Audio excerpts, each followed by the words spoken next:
Olá pessoal, neste vídeo eu na realidade vou compartilhar um depoimento, um relato pessoal que eu dei em outubro de 2021 num congresso sobre o câncer de mama da Universidade Estadual do Maranhão. Era um congresso que foi realizado por conta do Outubro Rosa e eu fui convidada para dar o meu relato, para contar a minha história. E naquela ocasião eu optei por falar sobre o que cabe ao paciente oncológico, a parte que cabe ao paciente dentro do processo de tratamento, né? Então, tudo que o paciente pode fazer, tudo que está ao nosso alcance.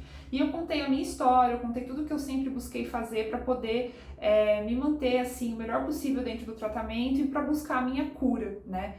Então, na ocasião, eu tinha já sido diagnosticada com metástase óssea, era um pouco recente, né? Só para atualizar, eu já gravei um vídeo aqui também recente no canal contando a minha história com a metástase óssea, que hoje eu me sinto curada, né? Eu já tô com meus exames de sangue zerados há mais de 6 meses, sem nenhum sinal, né, com os marcadores zerados e tudo mais, mas de qualquer forma, naquela ocasião era um pouco recente e eu ainda estava bastante apreensiva, mas mesmo assim eu contei tudo que eu tinha feito até então e todas as mudanças que eu fui fazendo na minha vida, quais foram os alicerces, né, que sempre me ajudaram durante o tratamento. E eu resolvi compartilhar aqui no canal porque eu acho que é um vídeo que tem bastante conteúdo bacana, caso vocês queiram conhecer. E aí eu fiz essa introdução só para explicar. Então é isso, logo em seguida então eu vou colocar aqui o vídeo, espero que vocês gostem e nos vemos no próximo vídeo. Um abraço! Olá, boa noite. Oi, Amanda, boa noite. Boa noite. A gente vai voltar agora com a nossa programação. E a palestrante Gabriela Gasparim dará seguimento apresentando seu relato pessoal. Olá, boa noite a todos. Primeiro eu gostaria de agradecer o convite, né, para participar da jornada. Para mim é muito bom estar aqui compartilhando, né, com todos vocês, sobretudo porque por ser paciente, né, ao longo desses últimos anos, eu tenho tido contato com muitos oncologistas, com muitos profissionais, né, da saúde, e tem sido fundamental, obviamente, né, para eu estar aqui hoje falando com vocês. Eu preparei uma palestra de um tom de relato pessoal, que foi, né, o que me foi assim solicitado, né? Então eu vou dar um depoimento contando um pouquinho sobre a minha história, né? Como que eu descobri e como que eu venho fazendo o tratamento, né? Mesmo porque eu fui diagnosticada em 2018, mas então eu fui diagnosticada em 2018, passei por todos as etapas, né? Logo em breve eu vou apresentar aqui num slide para direitinho, né? Como que foi tudo, mas só para resumir, né? Faz mais ou menos 3 meses que eu fui surpreendida com o diagnóstico de uma metástase óssea, né? Que foi bastante difícil, mas que eu já estou um pouco mais tranquila, porque aparentemente, né, o caminho vai ser mais tranquilo do que eu imaginava, né? E estou me tratando, me cuidando bastante, então eu acredito que tudo está sob controle. Eu vou compartilhar aqui a minha tela com vocês. Espero que funcione. Caso não funcione, por favor, vocês me avisem.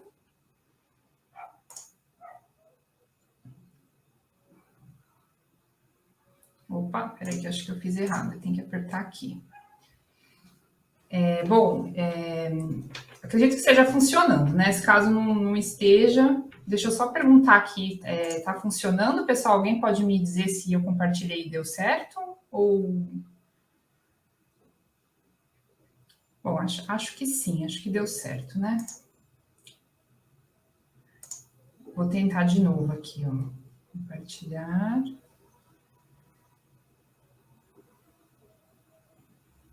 Ah, tá. Agora eu fui avisada aqui que funcionou. Então, gente, essa daqui só ver se alguém me avisa aqui se está. Como eu não sei se está funcionando, eu estou perguntando aqui. Bom, acho que tá funcionando. Bom, então, gente, aqui é a minha apresentação, então, né? Como eu resolvi intitulá-la, né? Autocuidado, a parte do tratamento que cabe ao paciente. Por que isso, né? Porque quando a gente está num momento assim de tratamento, né? Eu disse para muitas pessoas, né, quando eu fui diagnosticada, que é até um pouco mais fácil você tratar um câncer do que tratar algumas outras questões da vida, né? Porque a gente chega no hospital e a gente já tem todo um protocolo a seguir, né? Então, no meu caso, como eu fui com câncer de mama, já tinha tudo que eu precisava fazer naquela época, né? Fazer todos os exames, depois passar pela cirurgia, depois, né, a quimioterapia, a radioterapia, o tratamento hormonal. Então, aparentemente, né, nós como pacientes, a gente fica assim, né, ali apenas participando desse tratamento, mas eu acredito que não, que a gente tem muita coisa que a gente possa fazer para ajudar e contribuir para que esse tratamento seja positivo, né? E eu tive esse retorno também dos médicos durante desde sempre, né? Todos os médicos sempre falam que eu tô vendo aqui se eu tenho, acho que está compartilhando mesmo. Não estava na dúvida ainda, mas se ninguém me avisou nada no WhatsApp, é porque vocês devem estar vendo a minha tela. Bom, gente, então aqui, ó, então, resumindo, né? Então, eu vou me apresentar, então, né? Eu sou jornalista, trabalho, né, com a escrita de livros, eu tenho 35 anos atualmente. Eu coloquei aí o livro que eu sou autora, porque logo em seguida eu vou usar um link para falar um pouquinho sobre esse meu trabalho e relacioná-lo com o diagnóstico de câncer, né? Então, em 2015, eu publiquei um livro chamado Uma Coletânea de Sentidos da Vida, né? Aí eu tive o diagnóstico de câncer aos 32 anos, né? Eu fiquei sabendo em abril de 2018. Naquela época era grau 2 e receptiva a hormônios, né? Aí o meu tratamento foi cirurgia, aí eu fiz o congelamento de óvulos, depois eu fiz a quimioterapia, radioterapia, que foram 25 sessões, e aí depois eu passei pela hormonioterapia com tamoxifeno, né, de abril de 2019, que foi quando eu tive a minha alta, naquela época alta da radioterapia, né, e até agosto de 2021 eu tomava o tamoxifeno. Quando agora, em agosto de 2021, eu tive o diagnóstico de metástase óssea, né, na coluna... eu coloquei aqui coluna vertebral, mas na verdade é a coluna torácica, né, que acho que faz parte da coluna vertebral que deu. E o tratamento atual, eu tô fazendo hormonioterapia, né, eu tô tomando o Lectrum e esse anastrozol, mais esse Zometa, que é o ácido zoledrônico, para fortalecer os ossos. Aí, gente, eu tô querendo fazer um paralelo com o meu trabalho do meu livro, porque o que acontece? Antes de eu ser diagnosticada com câncer, né, eu era uma pessoa que me questionava muito sobre a vida, sobre o sentido da vida mesmo, né, tanto que eu fiz esse livro que eu publiquei, né, que é um livro de autoconhecimento, né, e eu, assim, esse trabalho, ele me fez, antes mesmo de eu ser diagnosticada, a pensar muito sobre por que nós estamos vivos, o que nós estamos fazendo, né, aqui neste mundo, né?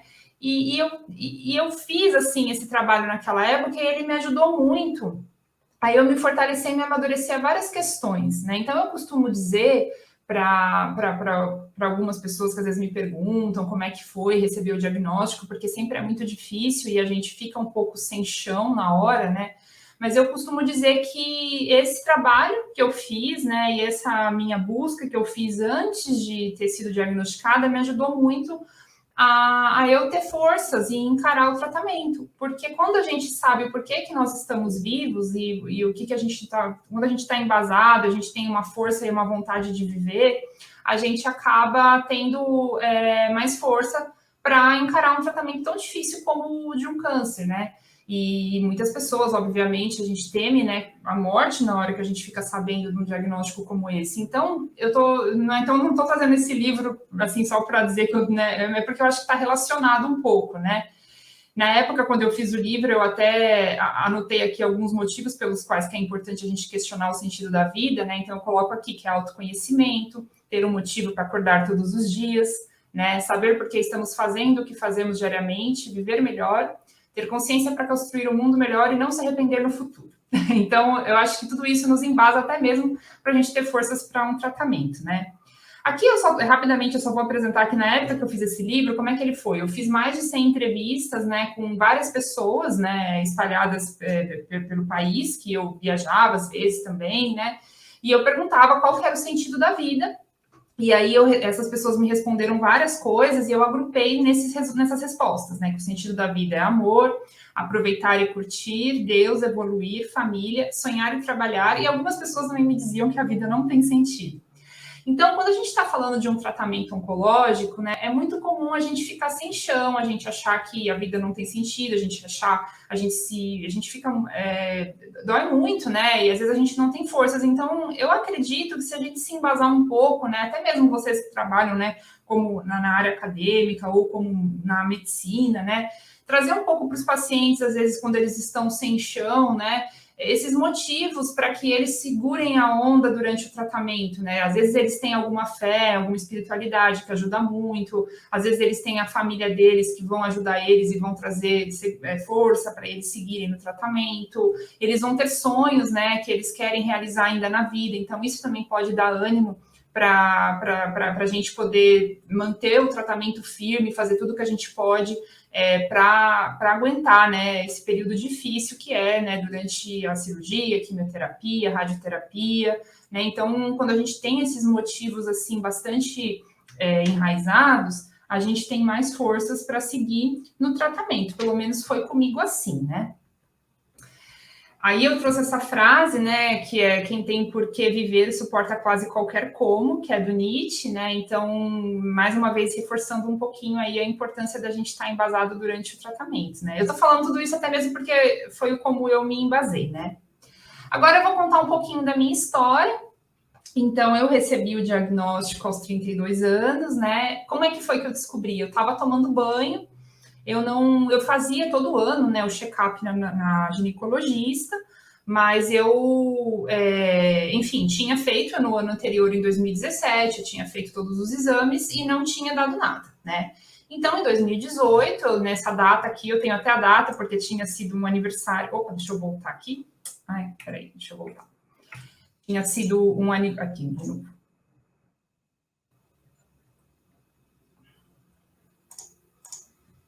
Opa, desculpa, eu estou só voltando. Pronto.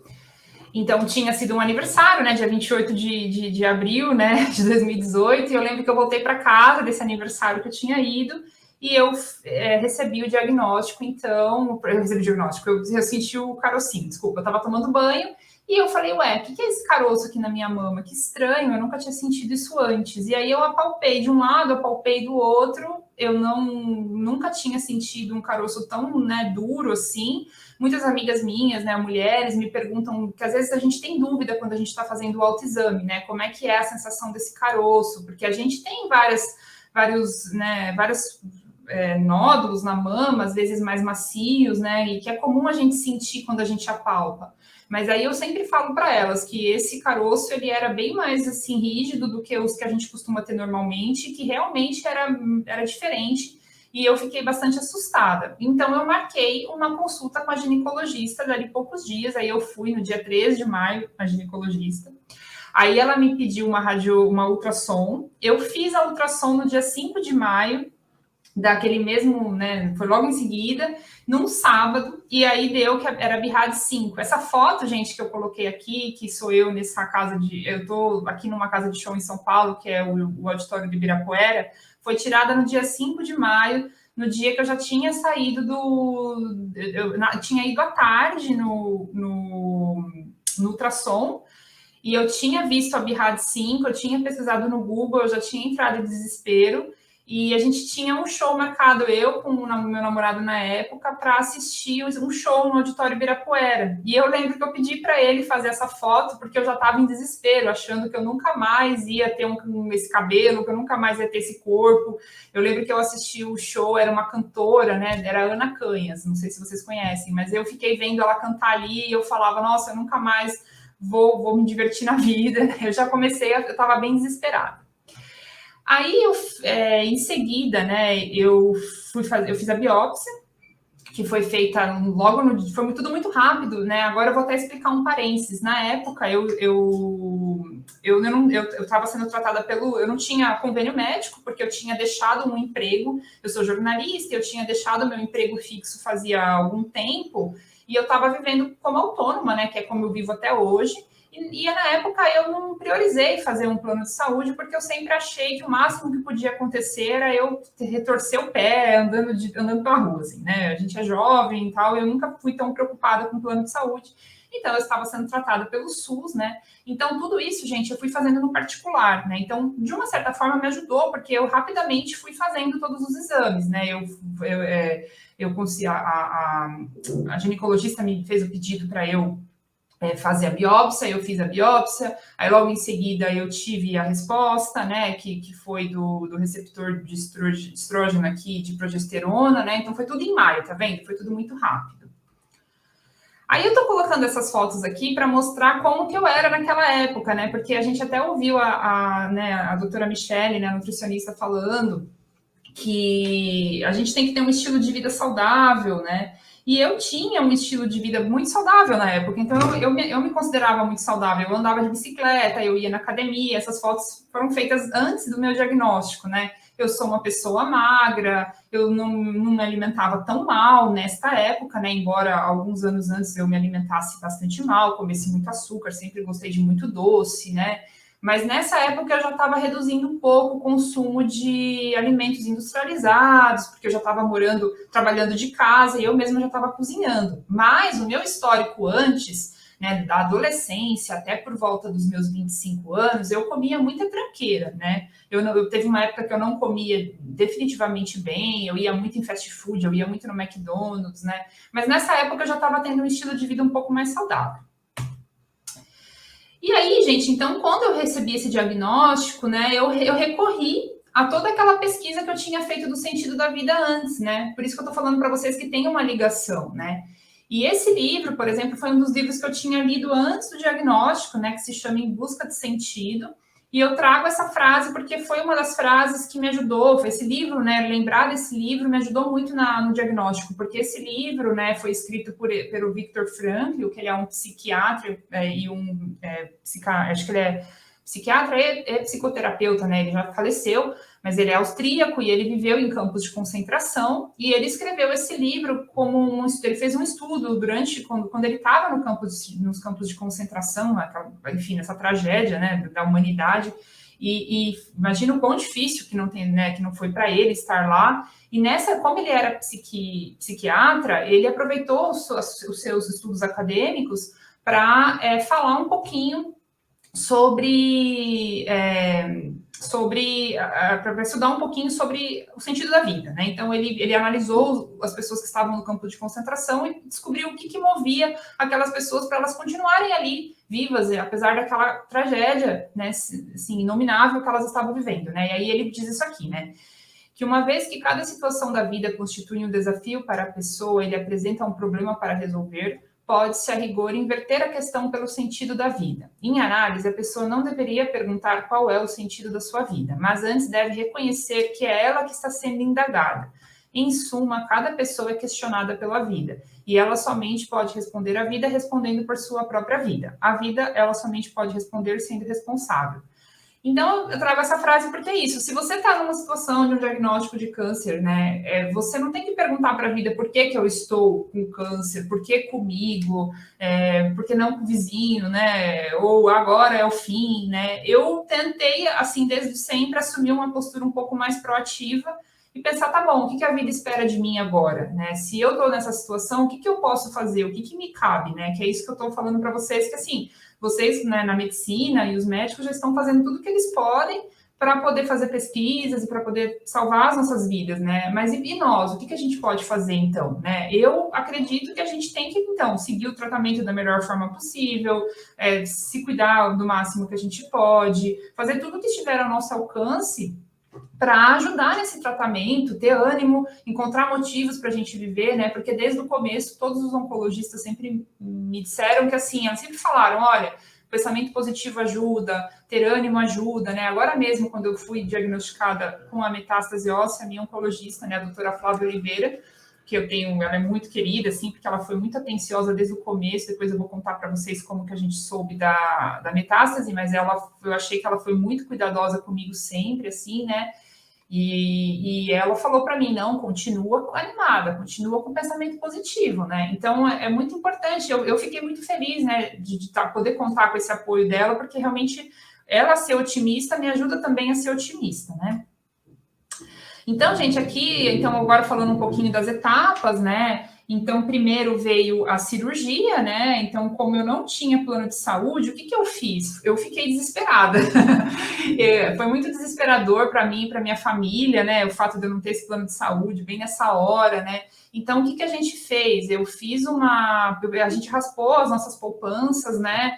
Eu tinha uma viagem programada para os Estados Unidos, que eu ia passar umas férias planejadas, fazia muito tempo, eu tinha juntado também, me programado para essas férias.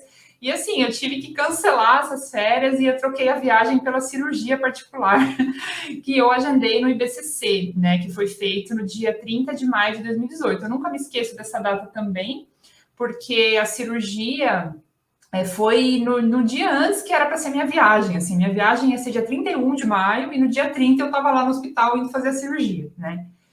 Eu fiz a adenectomia, né, com inserção de prótese, então eu já saí do hospital com a mama nova, né? Eu costumo brincar que a mama nova ficou mais bonita do que do que a mama anterior.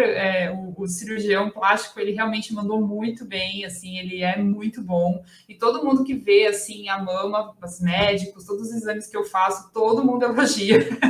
Modéstia à parte, ficou muito bonita mesmo, né? E na época eu fiquei também numa dúvida muito grande, porque eu tinha a opção de fazer só o quadrante ou fazer a adenectomia, né? Mas a médica, que foi a doutora que me operou, ela sugeriu fazer a adenectomia, porque ela foi a sugestão dela, ela disse que era mais seguro, que assim, os índices de recidiva eram menores, né? E eu já estava também com um segundo tumor nascendo, né? Porque eu fiz a ressonância na época e deu que eu tinha um tumor de aproximadamente 2 centímetros e um segundo tumor ainda embrionário atrás desse. Então já estava vindo um novo tumor, né? E nessa cirurgia foi feito também, né? Foi identificado nos linfonodos que eu não tinha, eu só estava com um linfonodo que estava com uma micrometástase, que era o primeiro, que era aquele linfonodo sentinela. Então os médicos eles não fizeram nenhum esvaziamento, eles só retiraram o linfonodo sentinela e eu depois me recuperei, né? Fiquei aqui, gente, foi depois já da cirurgia, né? O que acontece? Então, eu passei um mês me recuperando da cirurgia, e entre a cirurgia e o. Aí, assim, eu tive muita sorte, né? Porque no meio desse período, eu consegui uma vaga no SUS. E eu consegui a vaga justamente no IBCC, que é onde eu tinha feito a minha cirurgia particular. Né, eu consegui, isso foi pelo SUS, não teve nada a ver uma coisa com a outra, mas eu consegui esse encaminhamento, essa guia do SUS para o IBCC. E aí os médicos falaram, nossa, deu certinho, porque você fez a cirurgia e aí deu esse tempo e eu já ia poder ingressar no tratamento de oncologia, né? Que era fazer a quimioterapia. E aí eles falaram que eu tinha um mês para fazer o congelamento de óvulos, porque era muito importante eu fazer o congelamento, porque poderia ser que eu viesse a ficar infértil devido à quimioterapia. E nesse um mês eu fiz o congelamento. Essa aqui é uma foto que eu fui viajar, porque eu me dei de presente uma viagem, porque eu estava muito tensa, tinha sido um período muito difícil, e aí eu fui para Socorro, no interior de São Paulo, e aí eu ganhei de presente, eu tinha acabado de fazer a cirurgia, né, fazia pouco tempo na mama, eu estava fazendo o uso das seringas, né, do congelamento de óvulos, e aí eu torci o pé, e aí foi assim, né, engraçado, quando uma coisa acontece bem em escala, né, então aqui a foto deu com o pé torcido, né. Mas então, gente, eu tive muita sorte, porque eu fui incluída num programa, né, do Instituto Ideia Fértil, que fica em Santo André, né, aqui em São Paulo, né, e eu fiz o congelamento de óvulos gratuitamente, assim, foi muita sorte. Eles têm um programa para pacientes oncológicas e eu não precisei pagar nada, né? Então foi muito bom mesmo. E foi um presente que eu ganhei. Meus óvulos estão lá congelados até hoje, né? Aí eu comecei a quimioterapia, que foi de julho a dezembro de 2018. Eu fiz 4 sessões de quimioterapia vermelha. No meu caso, como sou considerada jovem, eu tinha 32 anos, né? Não sei se eu cheguei a falar que eu tinha 32 anos, mas enfim. Aí os médicos disseram que no meu caso era mais eficiente se a gente fizesse as quimioterapias com intervalo, as vermelhas, né? Com intervalo de 15 dias cada uma. Então, assim foi feito. Foi muito difícil, né, gente, o período das quimioterapias. Eu nunca me esqueço que na segunda sessão foi a vez que foi a mais difícil de todas, porque eu, no começo, eu não tomei todos os remédios que eu poderia para enjoo, porque eu achava que eu fosse conseguir ficar sem os remédios, né? E falando aqui um pouquinho da alimentação, né? Nessa época eu já vinha fazendo uma alimentação que eu considerava bastante saudável, né? Eu tive sorte porque eu não tive todos aquelas efeitos colaterais, né, que os pacientes costumam ter, assim, de falta de paladar, de não ter apetite. Eu continuei tendo apetite, é claro que eu tive alguns estranhamentos, então, por exemplo, eu comecei a ter vontade de comer fritura, coisa que antes eu não tinha, né? Eu tinha vontade de comer doces, mas eu tentava segurar a onda e eu continuei comendo bastante saudável. Porém, apesar de eu bebia muita água, né? Porque os médicos diziam que a gente tinha que beber muita água, eu tentava beber muita água, mas às vezes eu não conseguia, porque era realmente uma sensação muito estranha no corpo, era muito difícil, assim, sobretudo na primeira semana após a quimioterapia. Então, nessa segunda sessão, embora eu estivesse comendo, né, bem, relativamente bem e tudo, eu passei muito mal, assim, eu passei muito mal, eu tinha enjoos muito fortes, eu tive uma noite de vômitos e muito intensa, foi a pior noite, assim, da minha vida, assim, eu me lembro que eu fiquei a noite inteira acordada vomitando, e eu, naquela noite, nem o livro do Sentido da Vida me deu muitos motivos, assim, eu lembro que eu falava, gente, eu não vou aguentar, né, eu achava que eu não ia aguentar, assim, porém, né, passou, a noite passou, como tudo passa nessa vida, né? E aí, no dia seguinte, eu fui para o hospital, porque aí eu tomava o granuloquine, né?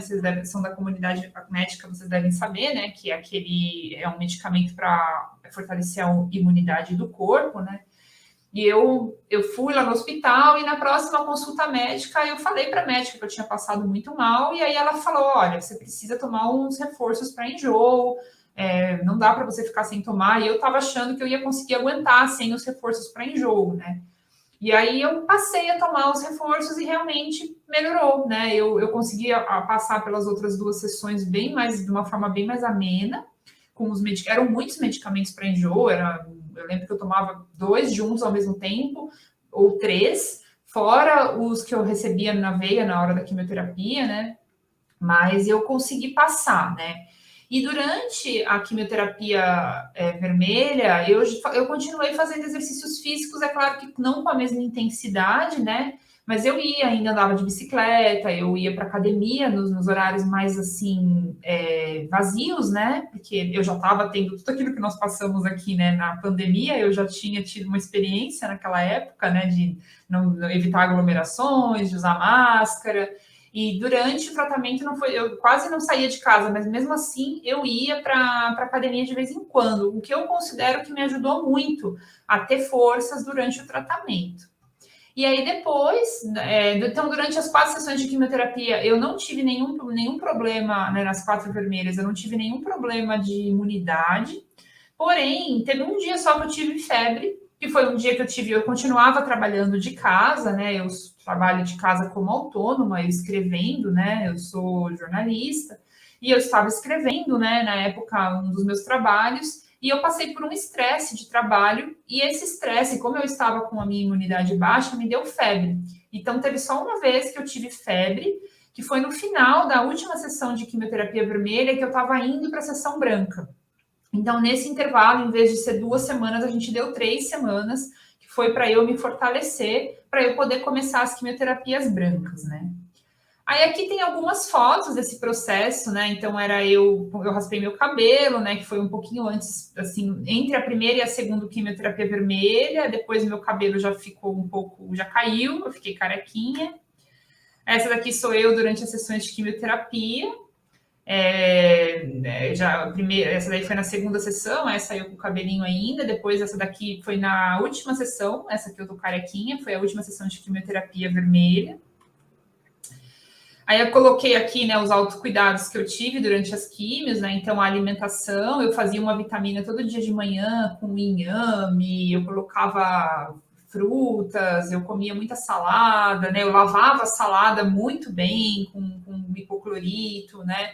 Eu fazia exercícios físicos, eu fazia meditação todos os dias, aí o protetor solar, né, que eu passava, hidratantes e sabonetes, eu tinha muito cuidado com a pele, porque a minha pele ficou bem sensível, então eu só usava coisas neutras, né?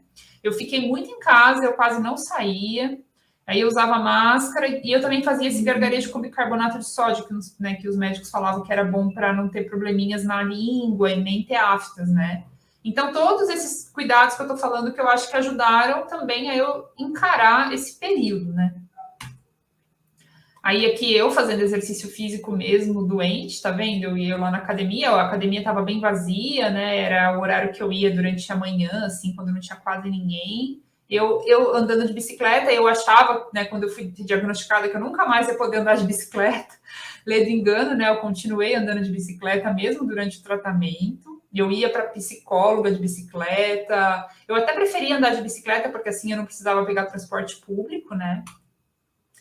E aí, a minha última químio, que foi no dia 10 de dezembro de 2018, essa daí sou eu com a minha mãe, né? A minha mãe, ela foi comigo em todas as sessões, ela esteve lá comigo todas as idas no hospital, ela foi muito, assim, me ajudou muito, foi muito importante ter a companhia dela, né? E nesse dia foi muito legal, a gente celebrou, eu levei bombom no hospital, distribuí para todo mundo, e foi muito, assim, foi uma grande comemoração, então por isso que eu fiz essa foto.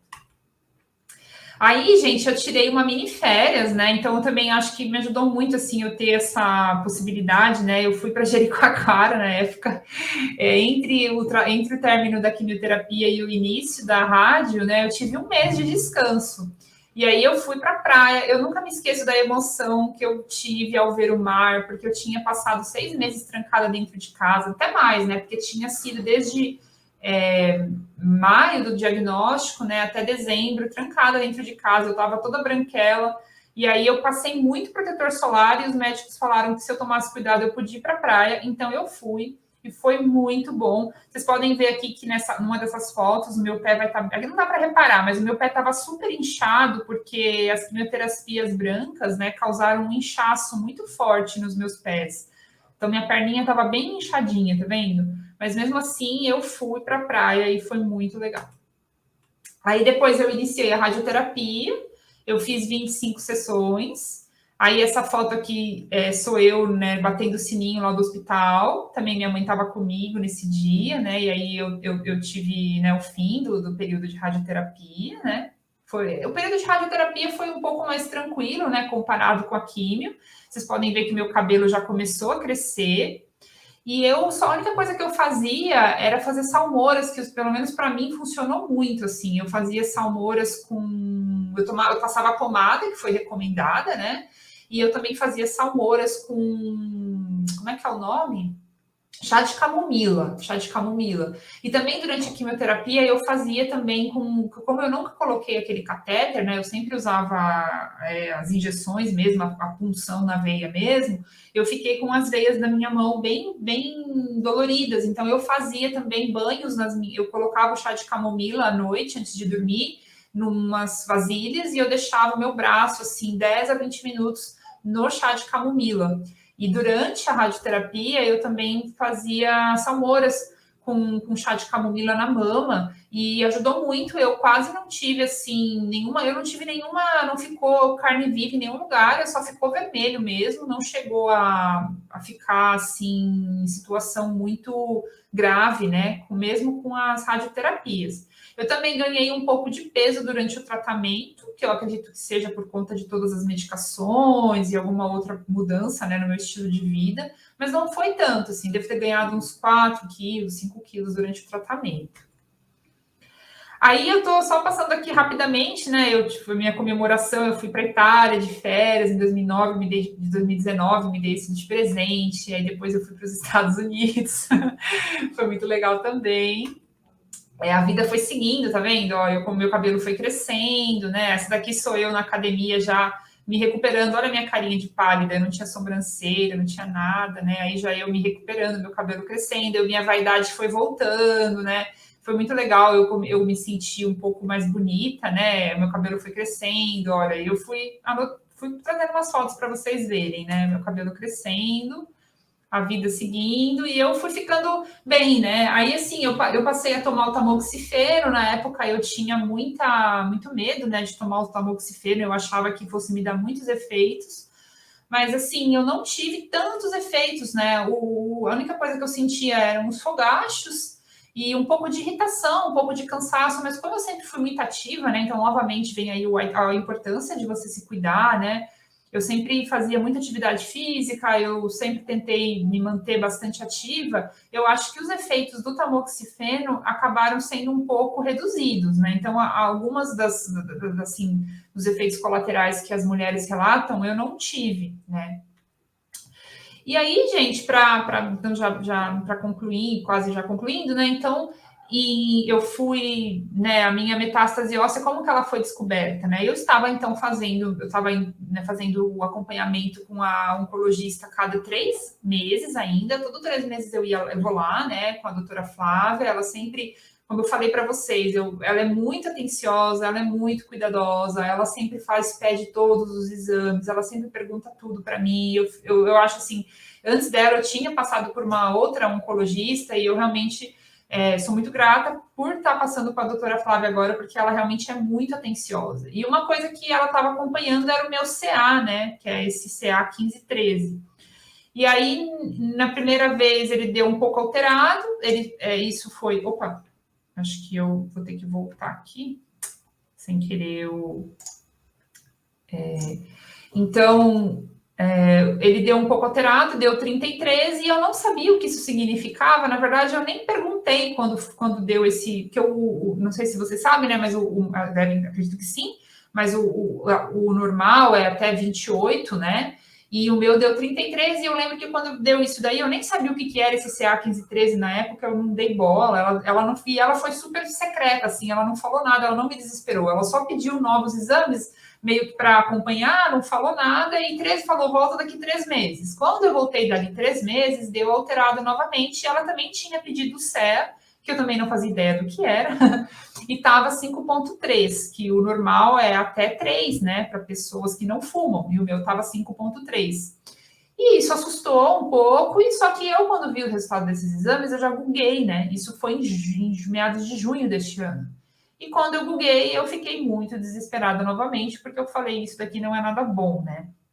E aí, depois, quando eu retornei à médica, ela falou que eu não precisava me desesperar, ela falou que era para eu continuar fazendo tudo que eu já estava fazendo, que eu tinha acabado de fazer uma viagem, ela falou que era para eu continuar, se eu pudesse fazer viagem, que era para eu continuar, assim, tranquila, com pensamento positivo, mas ela me pediu um check-up geral, né, de todo o corpo, assim, então eu fiz todos os exames, né, ressonância, tomografia de tórax, de região pélvica, né, abdômen, a densitometria. Agora eu não lembro se era a densitometria, acho que foi a densitometria mesmo que eu fiz, não, é a cintilografia. Agora eu coloquei aqui densitometria, eu já não lembro mais, gente, se foi a densitometria ou a cintilografia óssea, é uma dessas duas.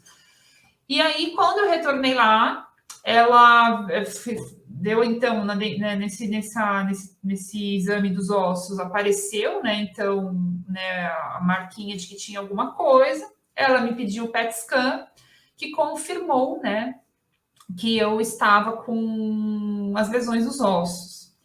E agora, gente, então, assim que confirmou as lesões dos ossos, já foi dado o diagnóstico, né, porque ela disse que não tinha o que questionar, que era dado que, né, era muito, assim, certo, né, e ela já trocou a minha hormonioterapia, então antes eu estava tomando tamoxifeno, agora eu estou tomando o Lectrum mais o anastrozol, e eu estou agora na fase de fazer a biópsia para saber se esse é o melhor caminho a seguir, porque elas falaram que como o meu câncer ele era receptor, né, de hormonais no começo, a grande probabilidade é que a metástase também seja, mas que há uma baixa probabilidade de não ser. Então, é por isso que eu vou fazer a biópsia, já está encaminhada de eu fazer nas próximas semanas, né, até meados de novembro, acredito eu que eu já vou ter feito.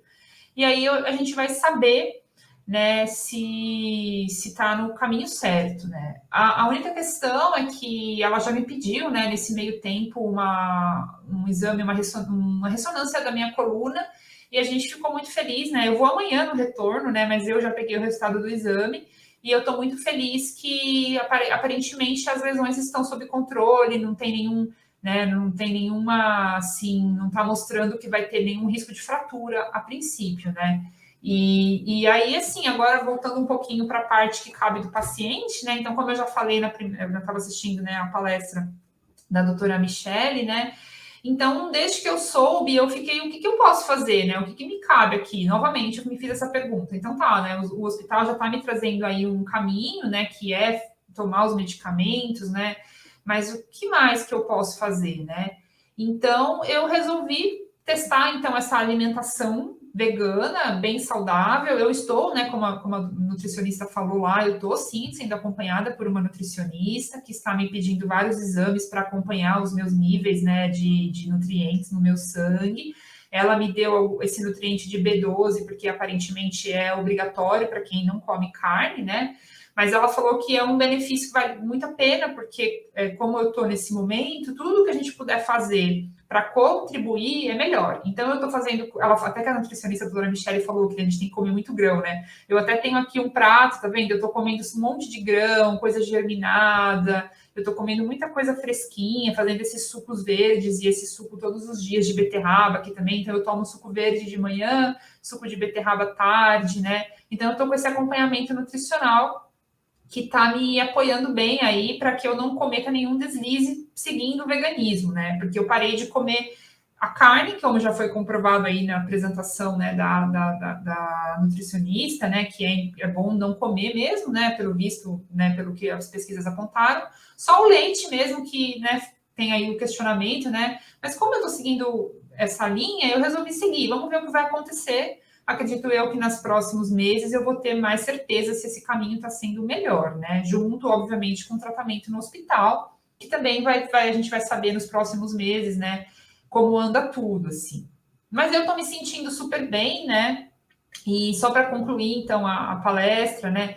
Assim, eu coloquei aqui, né, uma etapa de cada vez. Então, o que eu tenho tentado fazer desde o começo, né, a gente não se desesperar como paciente. O que a gente pode fazer, né? É tentar manter a calma, é tentar confiar, né, no tratamento, nos médicos, no que recomendam, né, fazer tudo que a gente pode, ouvir a nossa intuição também, né, e o que a gente pode fazer para nos ajudar. Eu sou uma pessoa que me conecto muito com a espiritualidade desde quando eu fiz a pesquisa do sentido da vida, e isso me ajudou muito, né, muito mesmo. Aí eu manter a calma, aí eu manter o equilíbrio, aí eu não perder a cabeça, aí eu não desesperar tanto, ser prática um pouco também, né, e seguir, assim, todas as etapas, né, que eram, assim, que vinham, né, porque eu tinha um monte de medo, né, uma coisa que eu costumo falar para as pessoas que às vezes me perguntam, eu tinha muitos medos, a cada etapa eu achava, nossa, o pior vai acontecer comigo, né, então vou fazer a cirurgia, nossa, já pensou se durante a cirurgia dá alguma coisa errada e aí eu, né, morro,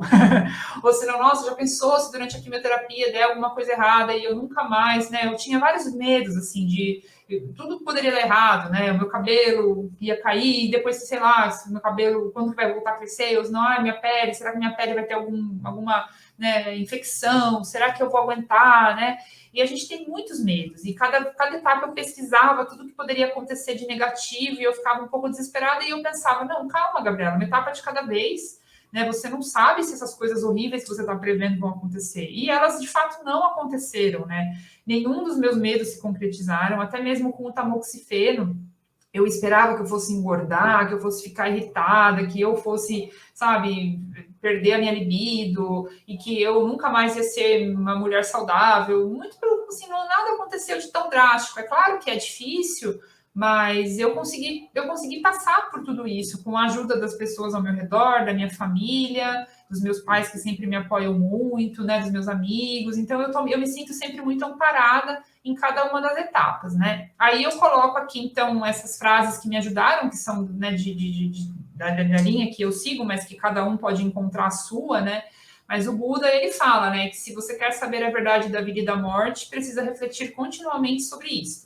há somente uma lei do universo, é de que todas as coisas mudam, todas as coisas são impermanentes. Então, assim, às vezes a gente está lá passando por um tratamento, mas isso vai passar, nada é fixo nem nada é permanente. Daqui a pouco você vai estar saudável de novo, né? Muito claro que às vezes a gente não fica saudável de novo, mas assim, as coisas mudam e a gente tem que aceitar que as coisas mudam, que as coisas não são mais como eram antes. Se a gente aceita isso, a gente consegue ter mais otimismo para encarar mesmo quando as coisas mudaram, né? Então, então tá bom, então agora eu, no meu caso, né? Antes eu achava que eu estava curada, agora eu vi que eu estou com uma metástase, mudou, mas mesmo assim, o que eu posso fazer, né? Eu tô aqui viva ainda, eu não estou sentindo, graças a Deus, eu não estou sentindo nenhum efeito colateral, a minha vida continua, então o que eu posso fazer? Então eu tomei todas as atitudes que eu podia, né? Então eu reduzi meu ritmo de trabalho, eu contei com a ajuda dos meus familiares que estão me apoiando, eu estou mudando a minha alimentação, eu estou refletindo o que essa doença pode me trazer, né? Tem uma frase da Monja Coen, que também eu sigo muito, que ela pergunta: você é capaz de agradecer a doença que chega até você?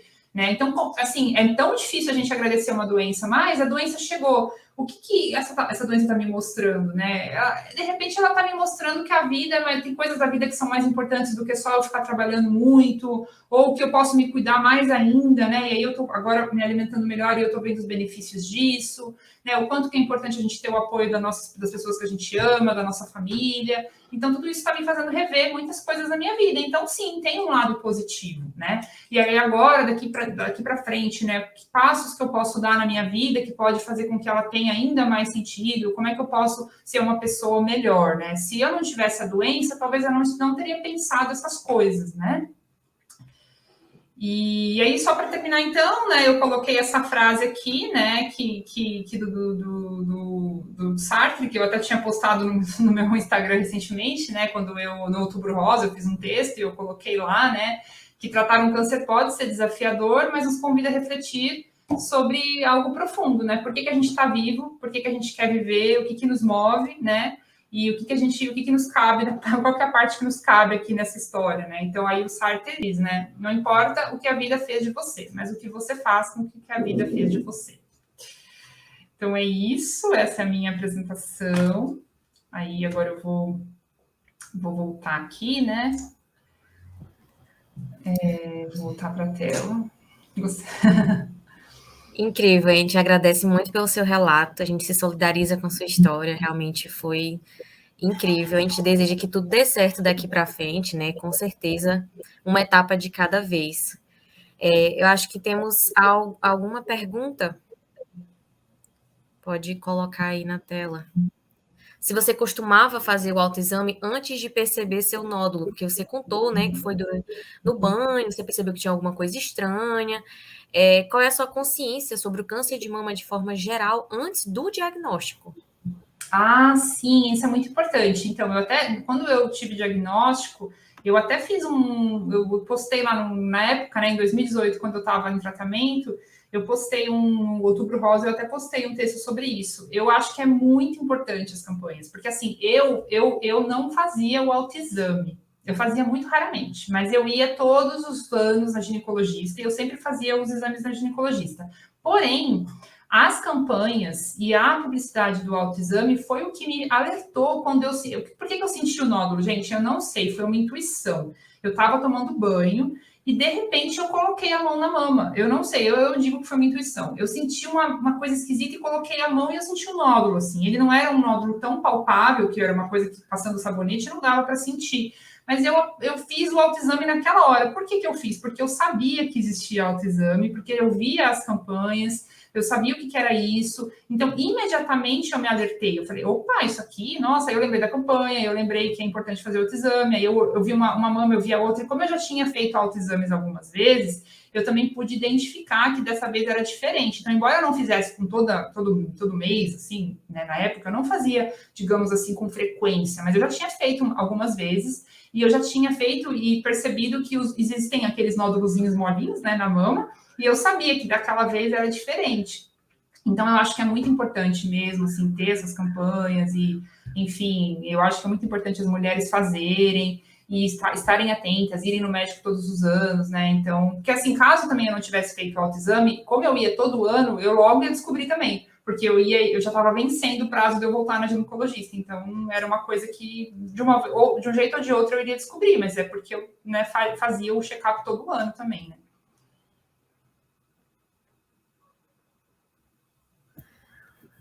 Tá certo. A gente tem muita gente falando também sobre o seu relato, né? Realmente acho que todo mundo fica assim observando o seu estilo de vida, como você leva, né? Tudo, as viagens, né? Sempre tentando desestressar, levar as coisas da melhor forma. Acho que todo mundo realmente observa como foi incrível, né? A sua história. Ah, obrigada. A gente espera, né, que essa palestra ela possa servir de alerta e de inspiração também para quem está assistindo. Então, muito obrigada por ter participado, por ter aceitado, né, por falar abertamente assim da sua vida para a gente. Agradecemos demais. Eu que agradeço o convite, muito obrigada e parabéns aí pelo evento, né? E obrigada por todos vocês pelas pesquisas, pelo trabalho, por estarem sempre aí, né, em busca de melhores tratamentos para todo mundo. É uma profissão muito importante para a sociedade. Agradeço. Obrigada. Então, assim a gente finaliza, né, nosso primeiro dia de jornada. Obrigada a todo mundo que participou e a gente espera vocês amanhã, 8 horas, para o segundo dia de evento. Obrigada. Obrigada. Tchau.